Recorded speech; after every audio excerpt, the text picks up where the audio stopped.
බලමු මනි ට්‍රයැන්ගල් එකත් එක්ක ෆෝචූන් ෂිප් එහෙම නැත්නම් අපි කියනවා සෞභාග්‍යයේ නෞකාව අතක තිබ්බොත් එයා කොයිතරම් වාසනාවක් අරන් ආපු කෙනෙක්ද? එහෙම නැත්නම් අපි ඇත්තටම ඒකට වාසනාව කියලා නෙමෙයි කියන්නේ පෙර කරපු දීපු ඒ වගේ එයාට ලැබෙන්න තියෙන ඒවා කඳු ගණන් අරන් ආපු කෙනෙක්ගේ තමයි මේ ෆෝචූන් ෂිප් එහෙම නැත්නම් සෞභාග්‍යයේ නෞකාව මේ විදිහට පිහිටන්නේ.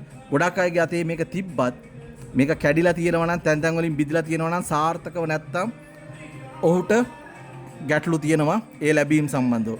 එහෙනම් කාගේ හරි අතේ තමන්ගේ ලක් ලයින් එක එනත් අපි කියන එකට මනි ලයින් මූල්‍ය රේඛාවත් එක්ක ජීවන රේඛාව එකතු වෙලා සෞභාග්‍ය නෞකාව කාගේ හරි අතේ මේ විදිහට කම්ප්ලීට් පිටලා තියෙනවා නම් ඔහු උපතින්ම විශාල පින් සම්භාරයක් අරන් කෙනෙක් වගේම එයාට මේ භවයේ පළ දෙන්න පින් ගොඩක් තියෙන කෙනෙක්. නමුත් එයාටම ඒ සෞභාග්‍ය නෞකාවටම මනි ට්‍රයැන්ගල් එක එකතු වෙලා තියෙනවා නම් එයාගේ ඒ ලැබීම් වල ස්ථිරතාවය 100%ක්ම තහවුරු කරනවා.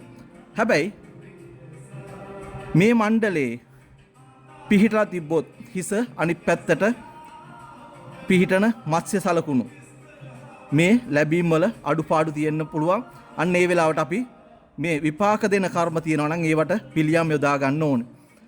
හැබැයි කාගේ හරි කෙනෙක්ගේ මේ ෆෝචූන් ෂිප් එක තියෙනවා කියන්නේ ඔහු හිතා ගන්න බැරි තරම් පුණ්‍ය කර්ම වල ප්‍රතිවිපාක මේ භවයේ විඳින්න ආපු කෙනෙක්. ඉතින් ඒක හරියට ක්ලියර් කරගන්න ඕනේ තමන්ගේ තියෙන අඳුරු එහෙම නැත්නම් අපි කියන කළු කර්ම බෑඩ් දේවල් තියෙනවා නම් ඒ ටික අයින් කරගෙන හරියට මේක පාදගත්තොත් ඔහුගේ ලයිෆ් එක මුළු ජීවිත කාලයම සස්ත්‍රීක වෙනවා විතරක් නෙමේ හැම අතකින්ම 100%ක්ම සාර්ථක වෙනවා මොන දේ කරත්. එහෙනම් ඔයාගේ අතේ මනි ට්‍රයැන්ගල් එක එක්ක එකතු වෙච්ච ෆෝචූන් ෂිප් එක නැත්නම් සෞභාග්‍ය නෞකාව තියෙන කෙනෙක් නම් කමෙන්ට් එකක් දාන්න මේ වීඩියෝ එකට. අපි බලමු ඔයත් ඒ වගේ වාසනාව එහෙම නැත්නම් පෙර කුසල් ශක්තියින් විශාල ප්‍රමාණයක් එකතු කරන් ආපු කෙනෙක්ද කියලා.